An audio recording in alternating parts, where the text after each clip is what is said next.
Hello, and welcome to the StrongCast, where it is our goal to help you perform without limitations. We chat with athletes, experts, and innovators to get their insights in optimizing the movement experience. I'm your host, Dr. Neil Toussaint. Hey guys, welcome to StrongCast 17. We're joined by Aspen. What's up, Aspen? How's it going? Doing good. How are you? I'm doing great, man. I'm doing great. Good, Welcome to the good. StrongCast. Thank you for coming on. Appreciate your time. Thanks for the invitation. Absolutely, bro. Like you're killing it right now, and that's a lot of what I want to talk about. Obviously, we go back. We've been, how many gatherings have we been to now together? Probably at least like a handful, I would imagine. Yeah, I think like a couple Yeah, somewhere around there. a few.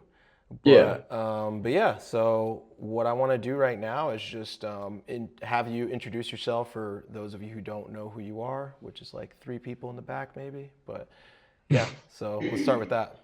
Yeah, my name is Aspen. A lot of people think that that's not actually my name, but it is. Um, um, I basically started my tricking journey or just doing flips in general in like 2016. I was 17 years old at the time. Um, I learned a backflip and I just wanted to keep doing it, so I kept doing it. And now here I am. But How long's that been? yeah, How old are you right now? Sorry. I'm Uh, 23. okay, so Yeah. about 9 years now so far. No, my Uh math's terrible. like Seven, six, 6, 7. 7. Yeah. Yeah. I'm gonna turn 24 May 1st, Hmm. and I learned my backflip May 18th. So that's kind of funny. May 18th, 2016. I came from Montana, so like 6 months ago, Okay. I moved to Utah. So now I live here in Sandy near Salt Lake. Um, I yeah, so I just trained all the time in Montana. I didn't really have a whole lot of resources. I was just kind of working with grass.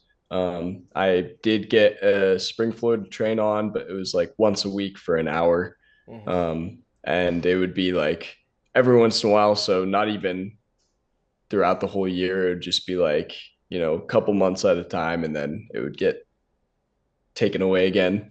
Yeah. Mostly because the open gym wasn't very profitable because Hmm. I was the only one pushing it and there wasn't that many people that would come. So that's pretty much my origin. I just trained in a living room. That's crazy. So you had no background before any of this at all? Like just wanted to No. do a backflip?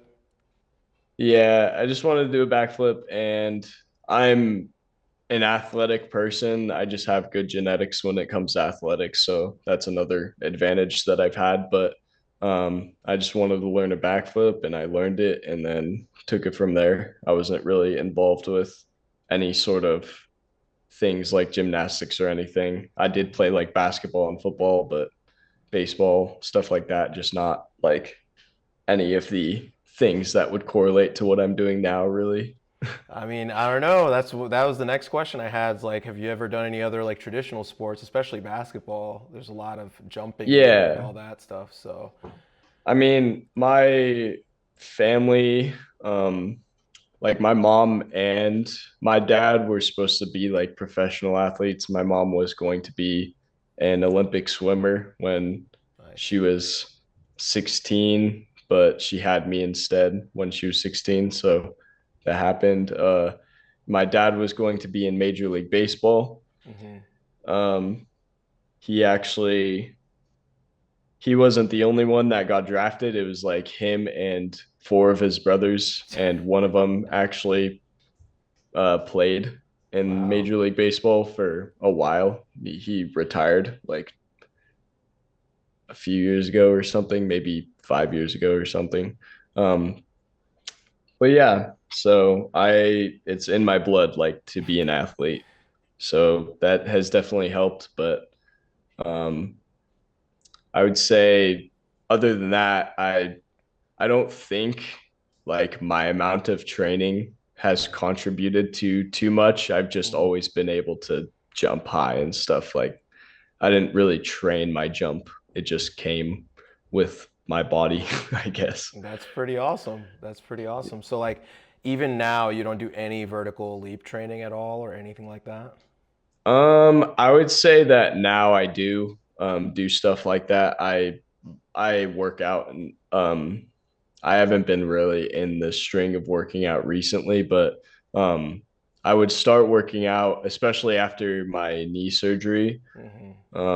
I was really into doing my PT, obviously, because I had no choice. I really had to just do it.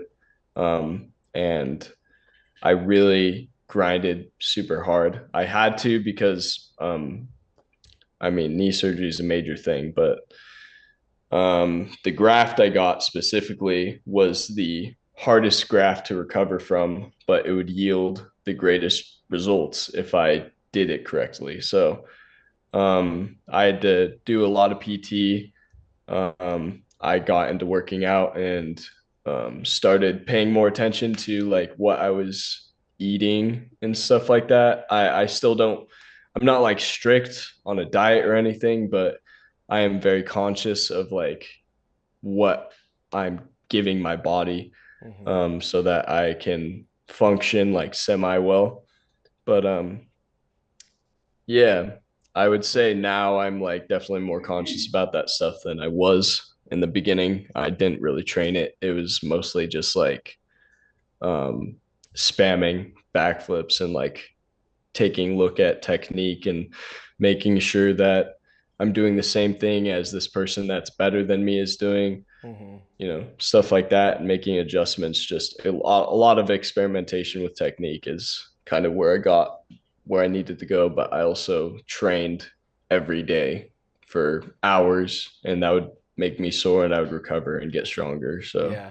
And you would say that that amount of training volume has been pretty consistent since you started, you would say? Or yeah, okay. So um, that's something too. I mean, like training at that frequency and that intensity is definitely going to yield results, whether you're naturally gifted or not. So the mhm, natural just adds to that. So that's awesome too.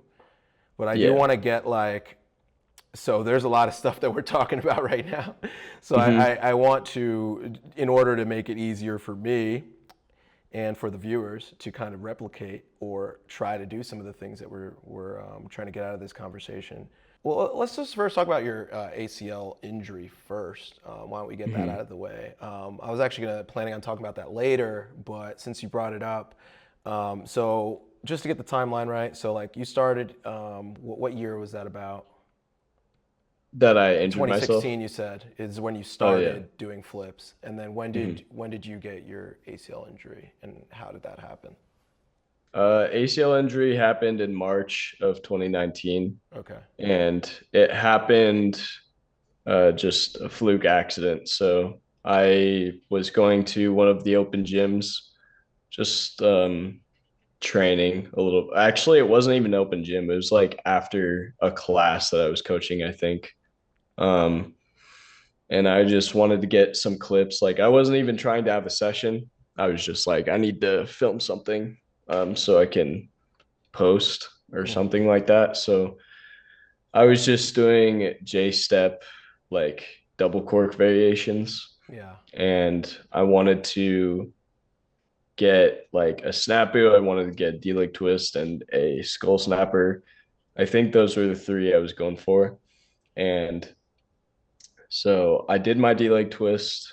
It went okay. It wasn't bad. It wasn't good. After that, I did a snapu, and it was like really weird. I went on a super strange axis and I failed on that one. And I was like, huh, that was weird. Let me try that again. And so I Hmm. tried it again. Second time I landed worse and I tore my ACL. Damn. Um, and it was very painful. I was just rolling on the ground like in agony pretty much. Everyone's like, are you okay? I'm just like, hell no. But yeah, Yeah. so my ACL ripped fully off of my femur Yeah. and it was just chilling and I was in pain. So And then, yeah, so let's get all the sad stuff out of the way so that we can talk about the hype and the recovery and all that. So then I mean, I just know this from talking to you, but you got the quad graft, right? Yes, quadricep tendon.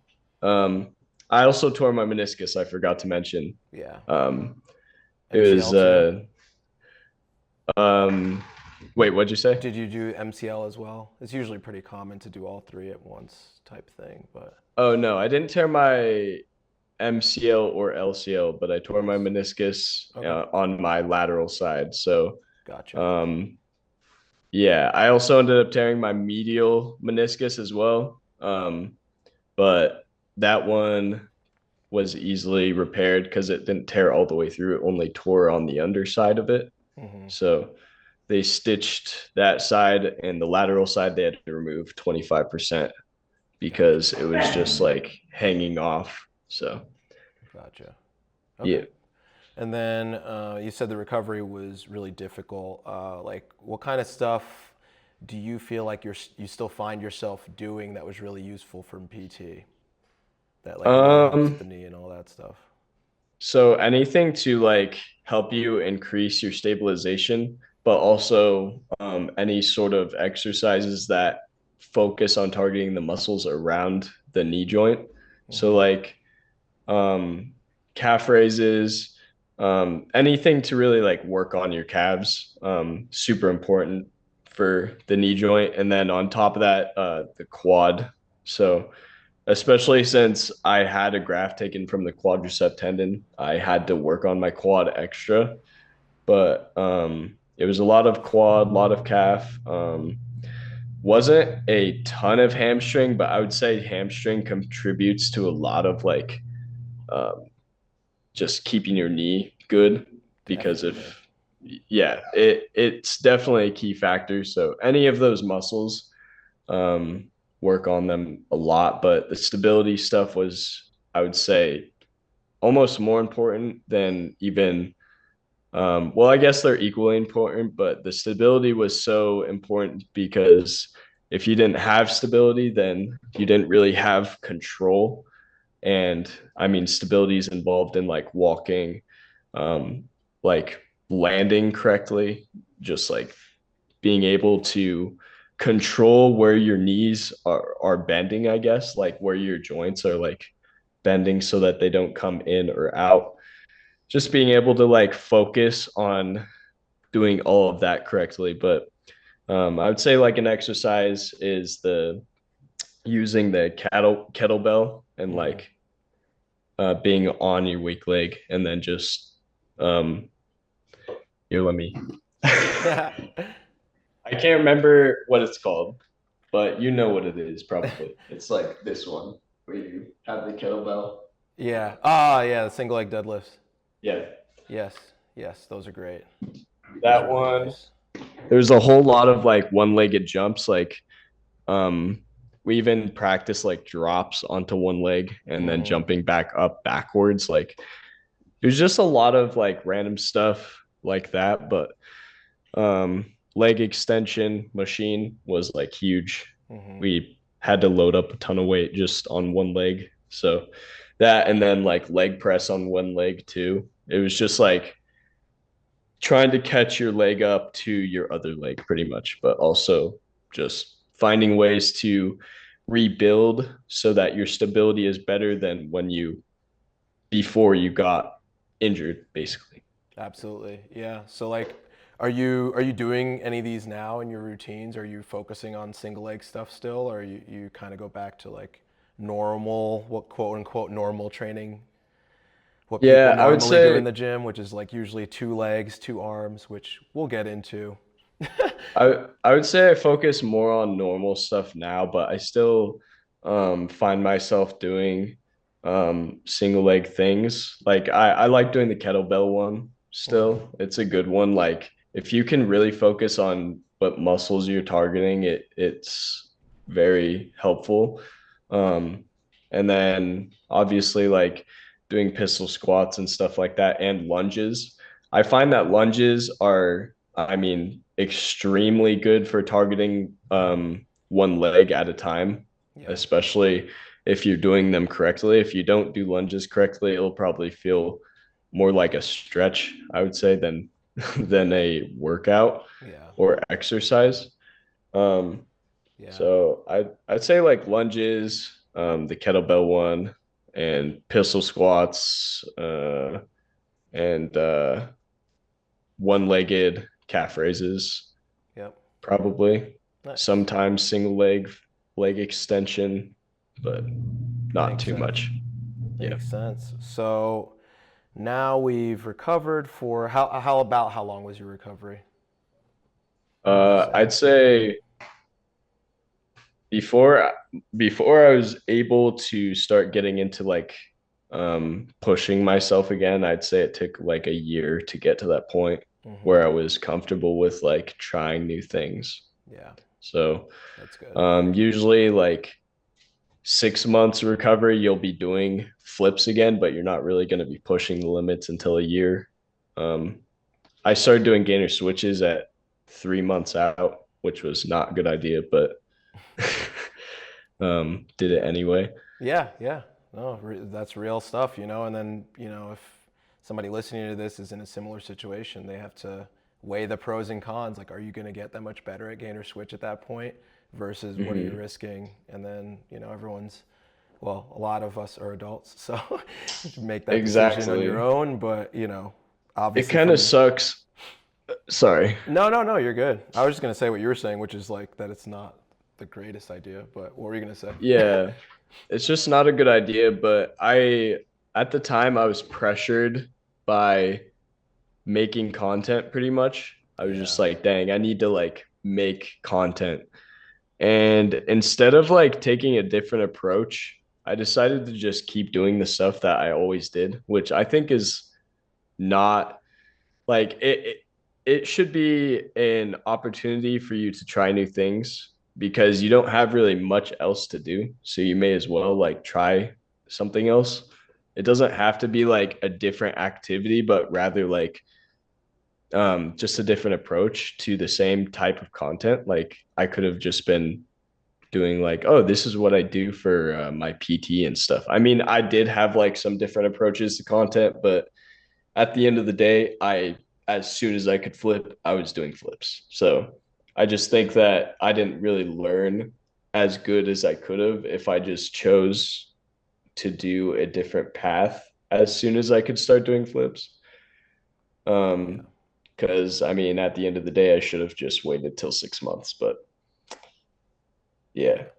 Yeah, no, I hear you. And yeah, that makes a lot of sense. And that's just reality. Like, and I think somebody listening to this might be able to take what you wish you did and maybe work that way. And then they'll have another step. And that's kind of how, like, that's why we're doing this right now because hmm we get a lot out of hearing people's stories and all that. So that's dope. And I would agree with you too because I've had injuries in the past. And I think being in this sport, it's realistic to assume that you'll have minor, major, whatever it is, but you're going to have some things going on.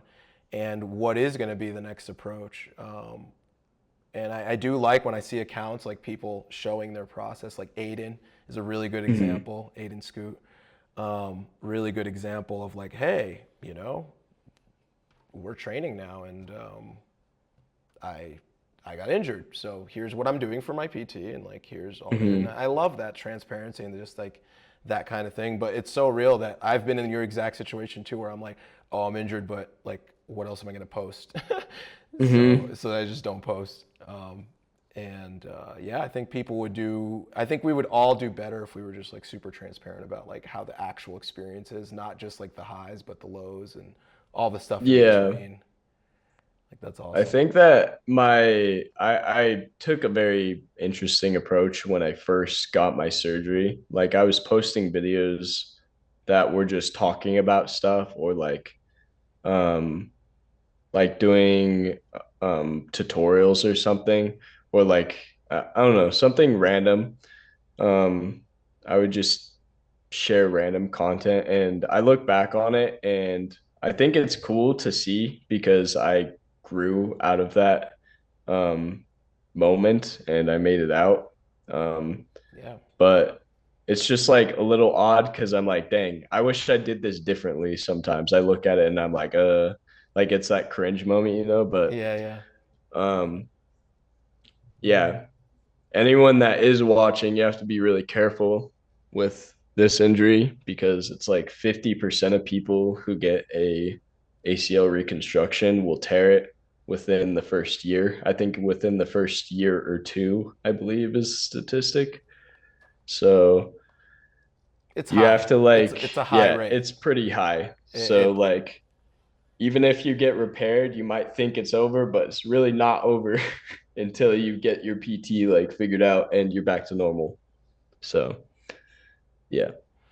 And that's the case with a lot of injuries. Obviously, it's a bit more precarious with ACL, but most injuries, people think that they feel because they feel good, they think they're 100%. But a lot of times, that feel good point is at like 80%. So Hmm. then you have that 20 that's just like that. You don't even know that you're not quite there yet, and that's some of the Hmm. stuff we're working on too with Trick Strong, like showing people how they can best determine if they're ready for real to get back to stuff.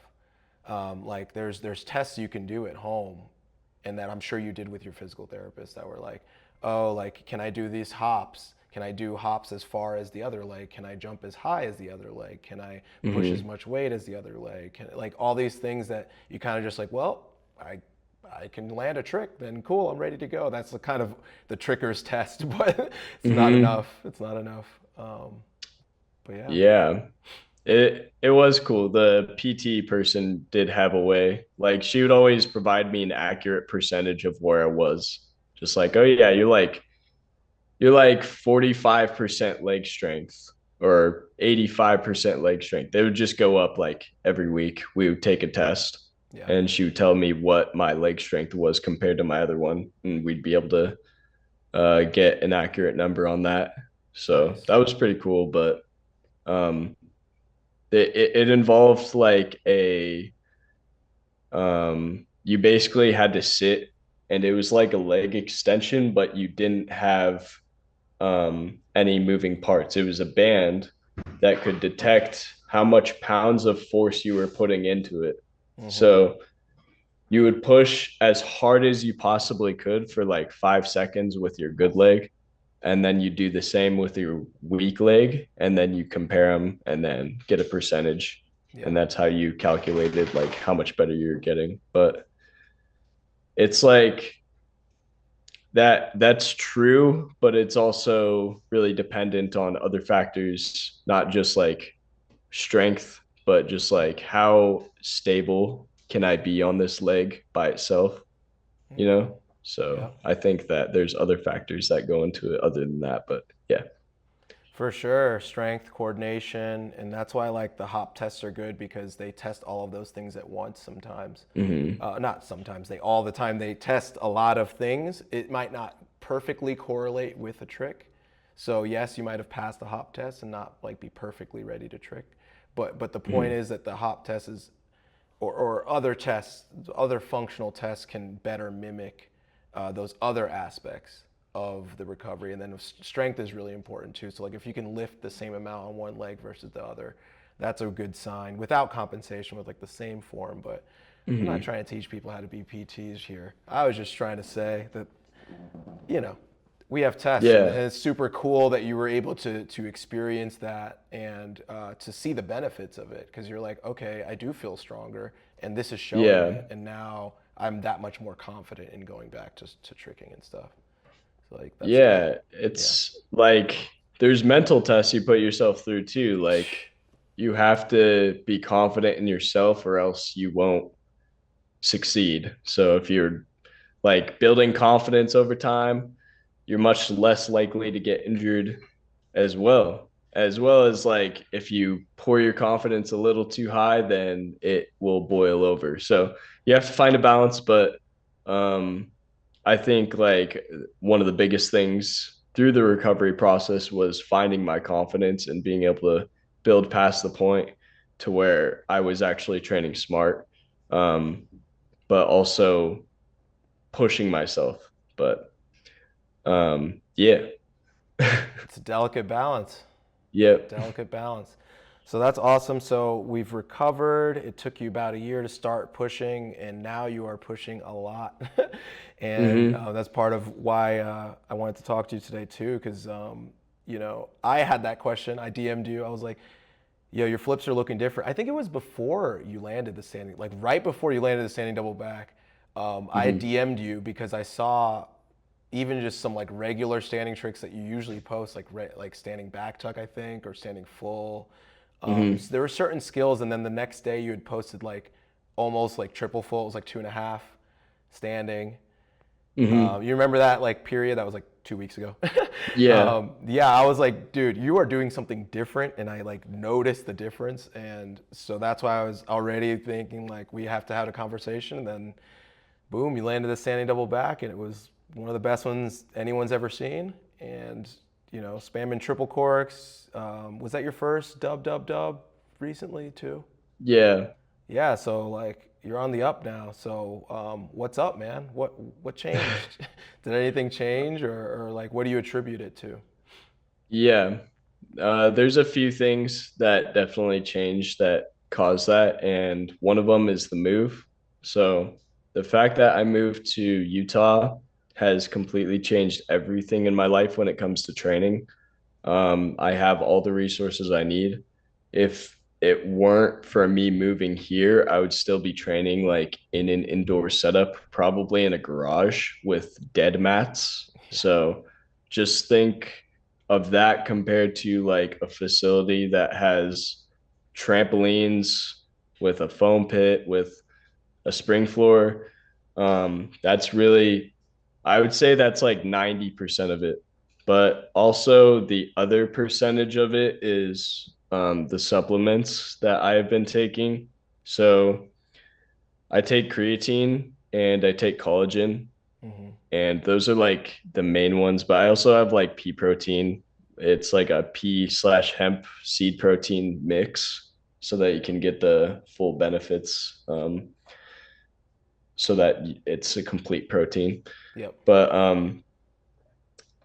I have that, and I have collagen, and I also have the creatine. So Nice.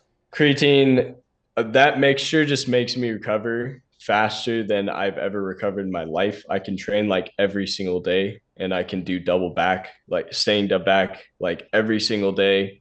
Not land it every single day, but like I can be training it every single day. I can do triple cork every single day.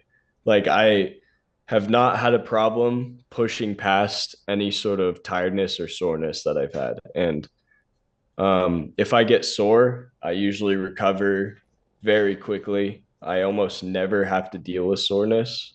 So That's awesome. um, I think that it's just like attributed to those supplements, but mostly just the environment that I changed myself. Like it's made a huge impact on my life. So That's I awesome, man. think that also the mental space I'm in is just like different. I'm focused. So yeah. Nice. Hell yeah. So you noticed a huge difference by taking those supplements as well? Like Hmm. specifically, like right when you started taking creatine, you noticed like, oh, I have more power, better recovery, all that kind of stuff. Creatine definitely, it helps so much with all athletes, and I noticed it. I first had my first boost from creatine when I was in Montana. Mm-hmm. It was last summer. I was on a wave where I was just doing a lot of new stuff every single session that I had, and I was also weightlifting consistently and gaining weight.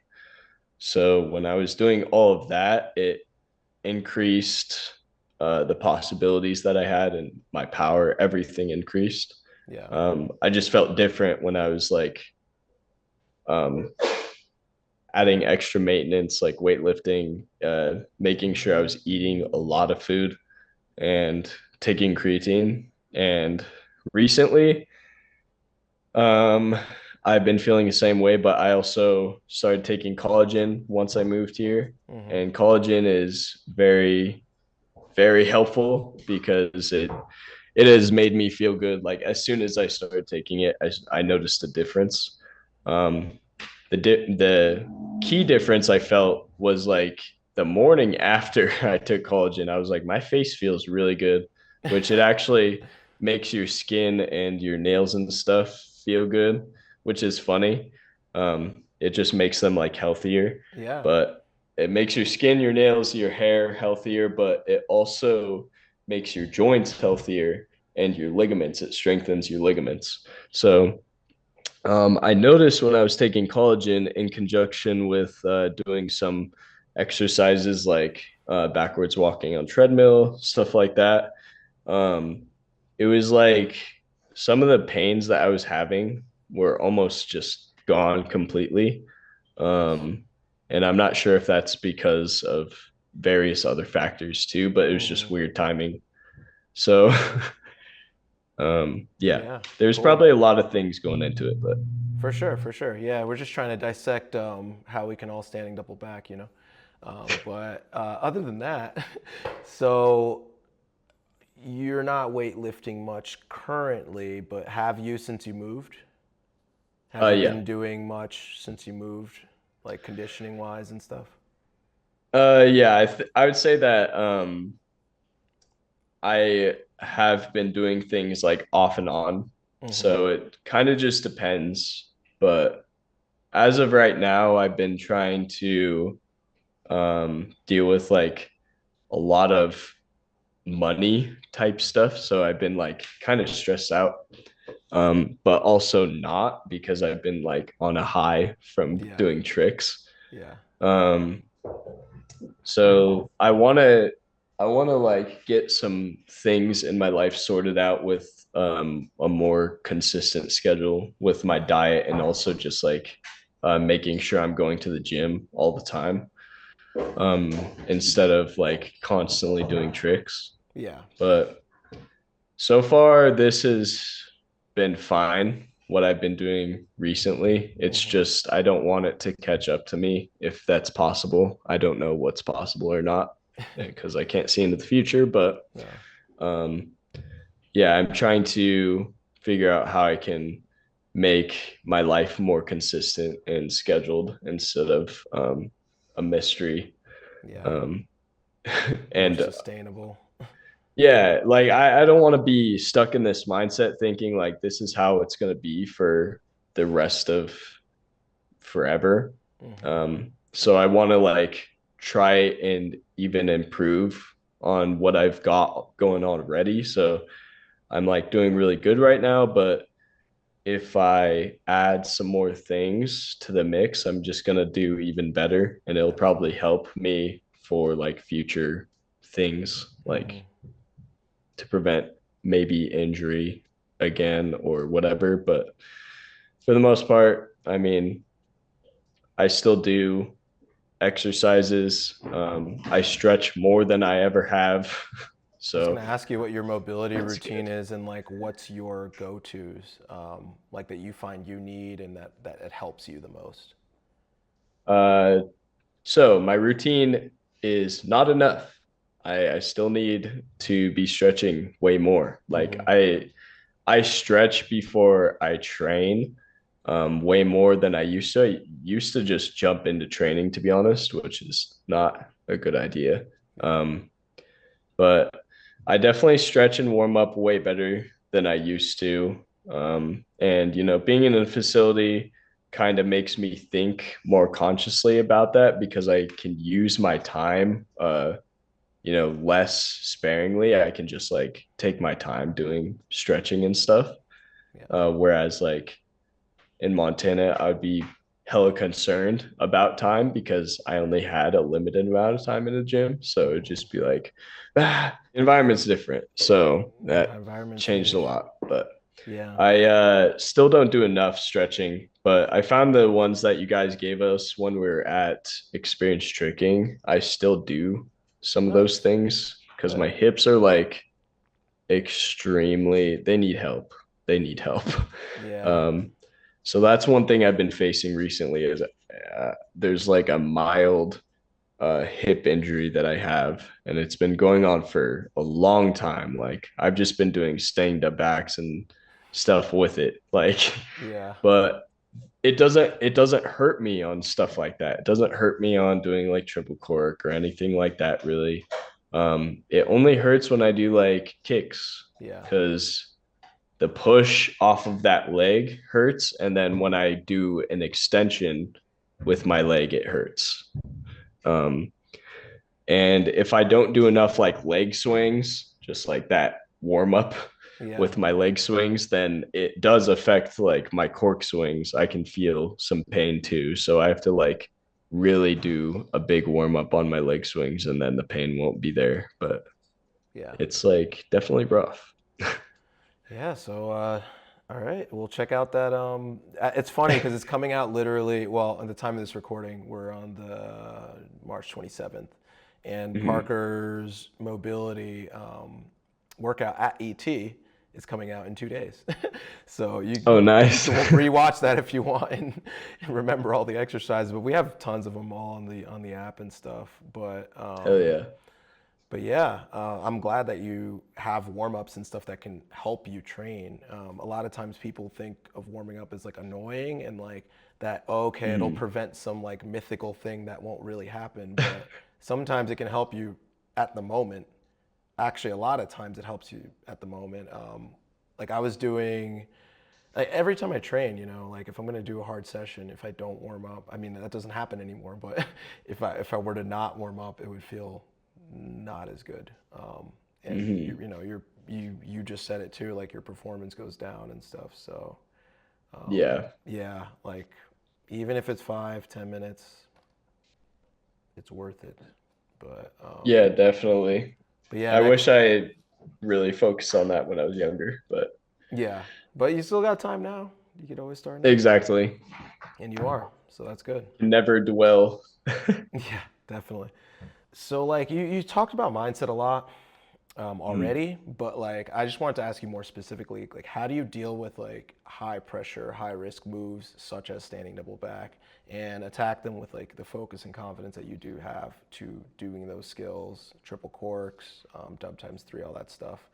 A lot of Mm. stuff that people will find very scary, and I'm sure you've found scary the first time you threw all of this stuff. So, like, how do you tackle that? What are your methods and mindset approaches to that?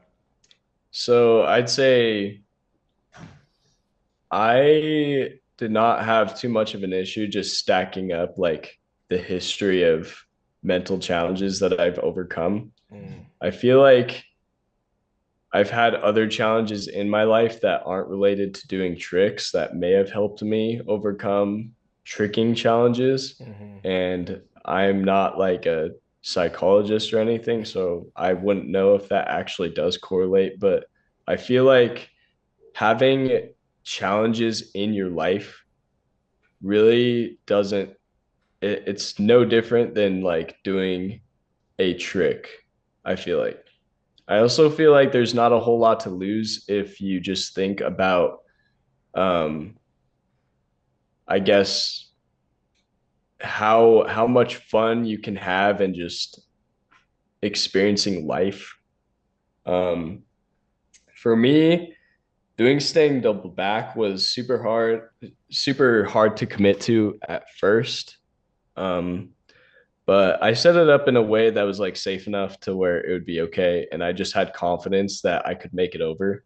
I wasn't too confident about like doing it, Yeah. but I was like, I can do this. I can make it over. It was just really scary. But as soon as I did it the first time, it was like, oh, all right, I'm going to do that again. Like, and I just had to force myself to do it a lot. And I did it so many times before I landed it, like so many times. I don't even know how many times, but it just took a lot of repetition. So it's like overcoming the mental challenge at first, but also not letting it slip away and just being able to push past it. I would say more so now, most challenges are just physically difficult, but not mentally difficult anymore. Hmm. Um, I'd say my next mentally difficult challenge will be doing full in on ground, Hmm. um, I was gonna because ask I you. have not done that yet. But yeah, Yeah. like that one actually scares me a little bit right now, and that's just because don't want to bust my ankles. Yeah, But yeah, makes sense. Have you done it on any surface? I've done it on air track and it was really easy on air track. But doing it on floor is going to be different because the timing's going to be different and the landing is going to be different. Oh So yeah, that's where the on the ankles air come in. track, yeah, exactly. I just don't want to under rotate. Like that's my main concern. I know I'm going to make it over my head. I just don't know if the landing is going to go how I want it to. And I've had problems with my Achilles in the past.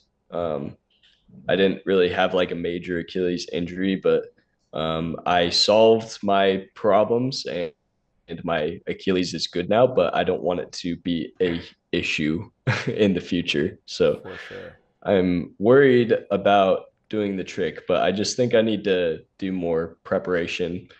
And if you have tools to mentally prepare for something, then you should use them before doing the thing. And I feel like a lot of people, the reason why they get injured is because they don't use their tools. And if you use your tools, you're going to be more mentally prepared. And everyone knows that doing tricks is 90% mental. So it's like, as long as you have a good headspace, then you're probably going to stomp it. You just have to be physically prepared, but mostly mentally prepared. And I'm going to take a trick from James's book, Hmm. The Compass. I just remember I was talking to him once because he was like, he has his eyes closed before he does tricks. And I'm just like, what is he doing? And I think I talked to him and asked him about it. And he was saying he just visualizes himself doing the trick and like visualizes what he needs to do, but he has to like really focus. So he closes his eyes and like really thinks about it. And like he will move a little bit. Um, and so I started doing that recently. And I'm just like, visualizing yourself doing the trick and also like honing in on all of the little details kind of helps you right before you do the trick. But you can't be scared. You kind of just have to sit there and be like, okay, this is what I need to do. And then you just do it. Nice. Yeah. Yeah. I've been I completely agree. Visualization is so huge and there's tons of research behind it too. It's not just like something people Mm-hmm. make up. I mean, people have researched this topic and have shown that you are better at skills when you visualize them first. And that Mm-hmm. you can learn them better and you can even learn them faster with less attempts by doing Yeah. that visualization process like when you're not training. So a lot of times people, talk about not having enough time to train, etc. And I know time it's important. Obviously, you need the reps and all that, but reps in your head really help your like neurological system help digest what you need to be doing, and also like the fears with it too. Because Mm-hmm. I don't know, like, do you ever fall during your visualizations? Because sometimes like I'll visualize something Yes. and I'll fall and be like, oh, why did I fall on that one? And I'm like literally just sessioning in my head now at this point because I'm like, Yep. oh no, I got to do this now. I got to do this now, and then that's without ever falling for real. And I find that that That, helps me land something like first try sometimes. yeah, that happens to me a lot. And it kind of scares me. Like it puts fear into my brain. And I'm Hmm. like, oh God.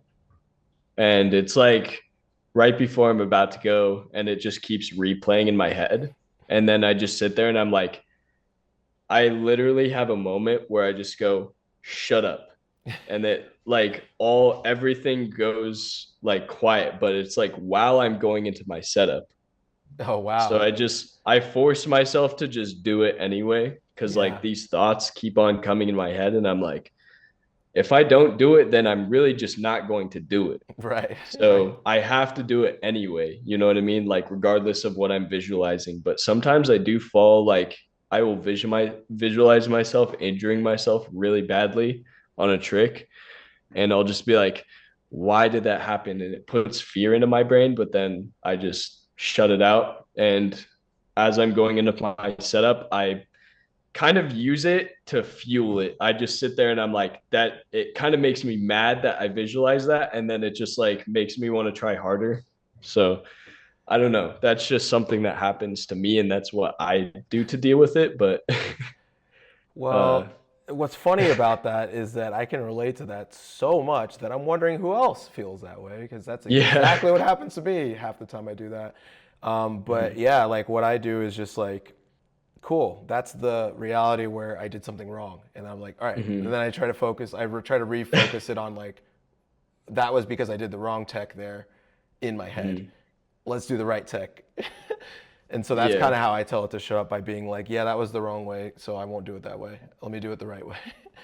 Um, but exactly. but no, I totally feel you, and it's so funny that you put it that way because literally all of that happens to me too. Um, so cool, cool. Any nutritional things you wanted to add besides those supplements? You said creatine, collagen, protein, plant-based Um, protein. What else do you find yourself nutritionally doing? Whether it's just like how you're eating or how you're hydrating, even, or any other mm, supplements you're taking. so okay. So I guess like I'm gonna add to the supplement thing because there's some magic that goes on when you combine supplements. Mm, So um when you're taking collagen, you have to have vitamin C to activate it. So um, that's something that if anyone wants to start taking collagen, just make sure you do some research on like what you're supposed to be taking with it, with creatine and collagen. Creatine, the magic behind creatine comes with water. So you have to drink a lot of water when you're on creatine, like a lot more than you probably are. yeah, So I have a water bottle with me at all times. And when I'm at Woodward, I refill it all the time, like many times nice. a day. And it's nice that they have water fountains there because I consciously think about water when I'm there. Yeah, But I'm also like constantly moving. So I have to be hydrated anyway. But it's definitely important to make sure that you're taking the right stuff. Still trying to get into some other things. I need magnesium and more vitamin D, but you have to find the right magnesium. I'm just learning a whole lot about nutritional stuff right now, and I still need to learn more stuff. yeah, But I'd say like I recommend anyone to just look into all of that because um, what you're fueling your body with is like extremely important to performance. And you might not think that you need it because you're doing good, but in reality, you could be doing so much better. yeah, And with food related stuff, I would say I just try and consume calories. Like I just need calories quick. That's like my main thing because I am extremely my metabolism is extremely fast naturally, and pairing that with tricking makes it even faster. yeah. So I have to eat a lot of food, and right now my main thing is like protein French toast. I have it all the time. That sounds delicious. Do It's you make that amazing. on your own, or is that like a brand, or Yes. okay? Yeah, I make it on my own. How do you make it? But I use a specific protein powder and Yeah. specific bread and stuff, obviously. But I just take like 4 eggs. Um, let me think. No, I put 8 ounces, about 8 ounces of whole milk Hmm. into a blender, and then 4 eggs and some cinnamon, some vanilla extract, and I put a scoop of my pea and hemp seed protein by Sun Warrior. It's Okay. like a Yep.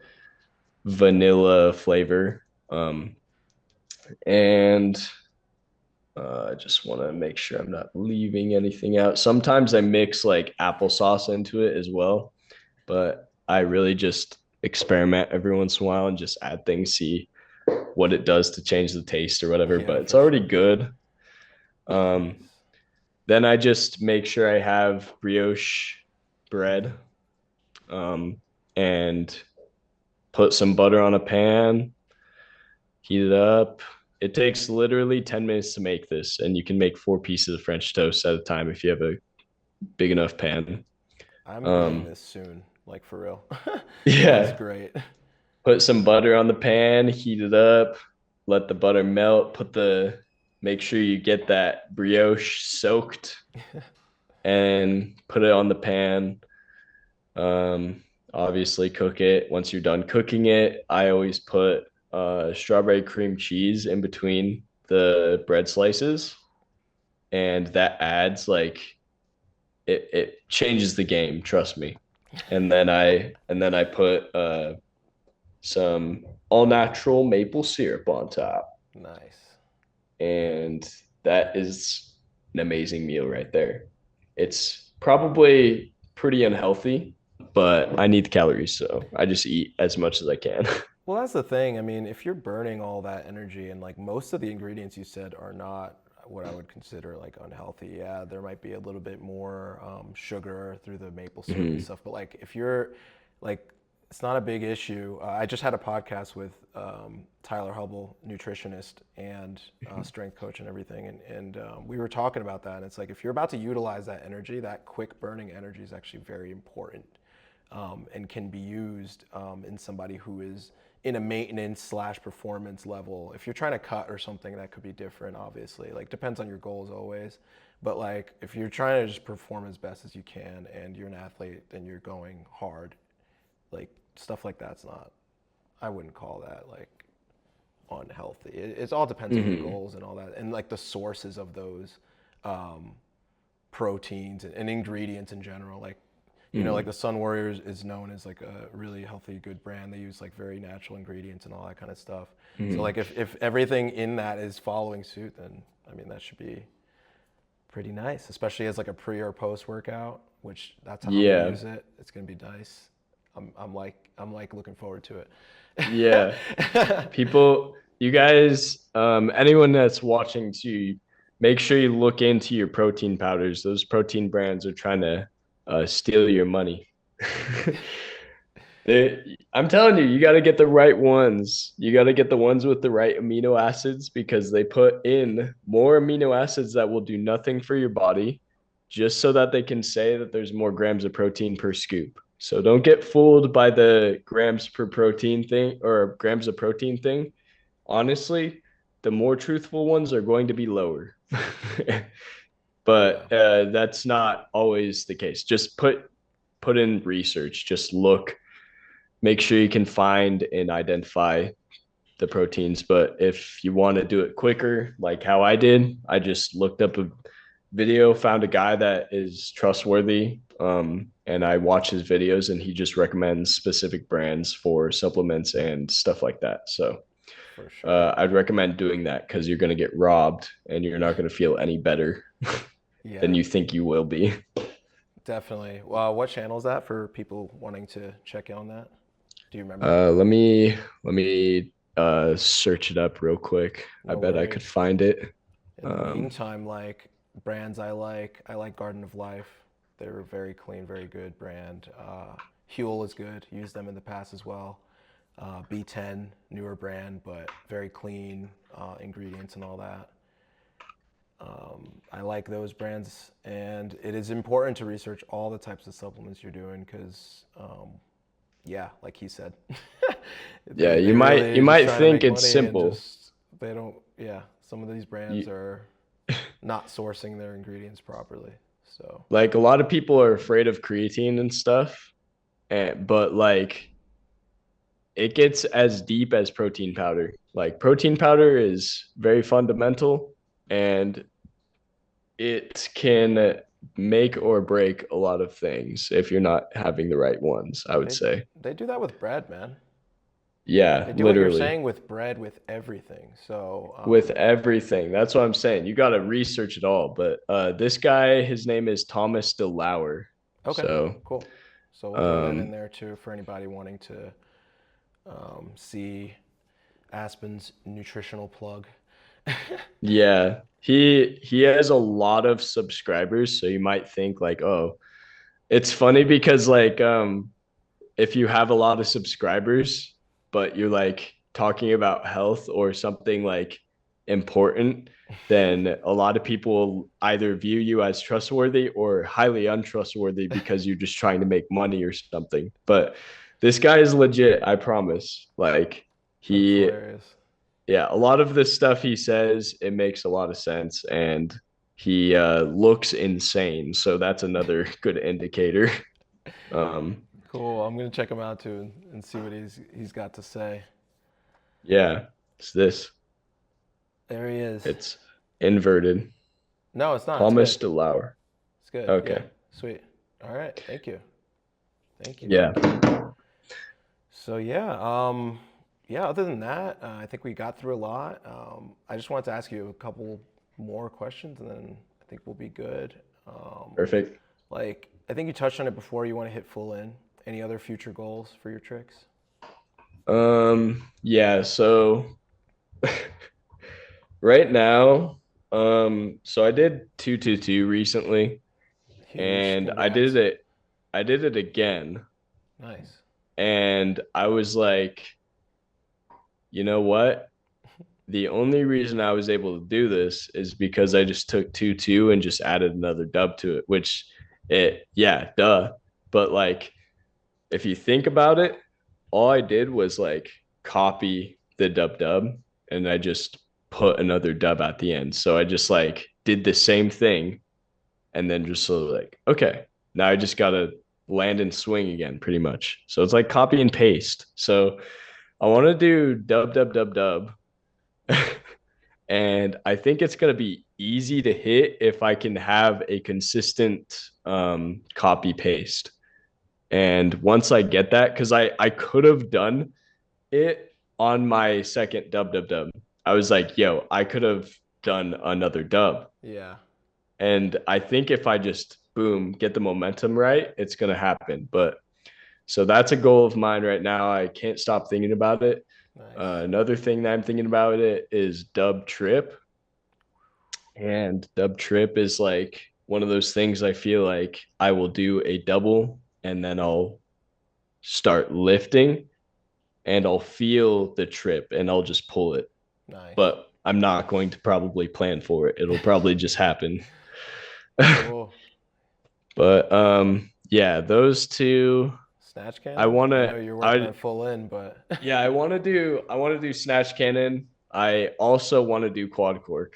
nice. Um since I've been doing triple corks, I've been getting very confident with them and I feel great doing them. It's not like 100% consistent yet, but in the future, I can imagine myself doing a quad cork because of how I feel about triple cork right now. I just like in the past, I was like, no, there's no way I'm doing quad cork. But now I'm like, maybe there is a way I'll do quad cork. So Nice. Nice. it's, I'm I just love it. getting more confident pretty much. It's just like, finding the possibilities and starting to want to execute on those. So That's yeah, awesome, man. That's a great place to be. So yeah, to close it out, like, do you have any advice for anybody listening that you you've given plenty of advice, but like any like last piece of advice for anybody listening, like either just starting out, maybe they are hitting a plateau in their training, or maybe they've been injured recently, like just in a more difficult spot, like how they could get to the next level, or somebody that's doing great that just wants to spike it a little bit more. Like any last piece of advice you would give them? I'm trying to think because I could summarize my entire history under it's more of a mindset. It's like um just stay hungry for the possibilities, I guess, like what's possible for you. Just stay hungry for what could be, I guess, and not thinking about like, oh, there's no way I can do any of this because I feel like when I was first starting, I did a backflip. I fell in love with it, but I really didn't see myself as being where I am now. I say like a lot of people know who I am because of what I have done in the community, just like doing flips, like backflips and stuff. Um, I never thought I'd be in this position. I genuinely I didn't have that confidence about myself when I was first starting.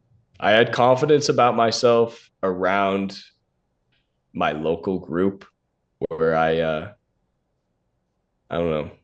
I just had I was definitely arrogant about a lot of stuff regarding flips around like normal people. But Hmm. um in the community, I was like, there's no way I will ever like be one of those guys. Hmm. And I feel like that changed as I went. I'm not saying that I am yet, but I feel like I didn't see out the possibilities and it could have ended. Like it could have ended before I got here. So Totally. I think like what I'm trying to say is see yourself out. If you hate what you're doing, then just don't do it. But like push yourself and work towards the possibilities. Yeah. You know what I'm saying? No, I Work definitely towards your do. future. I really do know what you mean because in my head, I call that like the curiosity mindset. And I think it's super Mm-hmm. powerful just being like very curious about possibilities. Like you're saying, it's like, well, this could happen, this could happen, this could happen. Why don't we just see what happens? It's Yeah. an exciting place, exciting position to be in where you can think about where like you don't even know, and so it's almost like a movie, and you're trying to figure Yeah. out what the ending is, or not the ending, but what the next scene is at least. Yeah. And yeah, I love it. Thank you for It can that. take you it can take you to avenues that you don't even know. Like it might not even be related to what you're doing. It might take you somewhere else because maybe you found a switch or like maybe you met somebody that changed everything but you only met them because of what you were doing. So like just keep going down whatever path you feel confident in, and there's going to be like shitty like bumpy roads. It's going to be like bad a lot of the time, but then it's going to be like really good sometimes. And then if you keep going with it and just keep going through all the bad, through all the hardship, then you're going to be invincible once you reach the top. You know what I mean? You have to go through a lot of hardship to accomplish the biggest milestones. So Totally. that's definitely huge. But yeah, Yeah, definitely. that's all. Well, thank you. No, thank you so much. Thank you for that. And lastly, where can people find you if they want to see more of your content, like your biggest platforms and maybe some that people might not know about or some that you're trying to Mm-hmm. grow? Do you have anything like that as well? Um, well, most people probably know me from Aspen Tree on Instagram. But that's where like most of my flips are, my progression is. I want to try and take my content another direction, maybe a lot of different directions. But I have I'm trying stuff right now, but I'm not sure if I'm confident to say that you guys should check it out yet. Cool. But I have my YouTube channel. I post YouTube shorts. It's mostly the same content as I post on Instagram, Is that a but successful strategy? Does that work to do that? Because I'm about to start too. yes, Cool, cool. All right. just I'll be think doing the about it. same as what he said.